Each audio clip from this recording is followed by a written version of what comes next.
Hi there. Now let's practice conversation exercises on daily activities. Let's begin. Here are some basic questions we ask. What time do you get up? What time do you have breakfast? What time do you leave home? What time do you leave for work? What time do you return home? What time do you go to bed? Now let's answer some of these questions. What time do you get up? I get up at 7:15. What time do you have breakfast?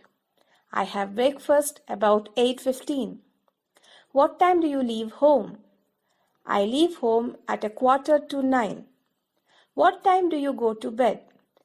I go to bed about 11 o'clock. Now we can ask some questions in a different way. What time do you have breakfast? You can ask the same question by saying, when do you have breakfast? What time do you go to school? Or when do you go to school? What time do you get to the office? When do you get to the office? What time do you eat lunch? When do you eat lunch?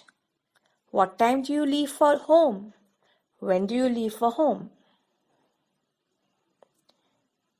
Now, here are some more questions. These are general questions you can add on your own. Do you watch television very often? Yes, I do. How often do you watch television? I watch it twice a week. Does John watch television very often? Yes, he does. How often does John watch television? He watches it twice a week. Do the boys watch television very often? Yes, they do. How often do the boys watch television? They watch it twice a week. That's all for now. If you like my content, please subscribe. See you.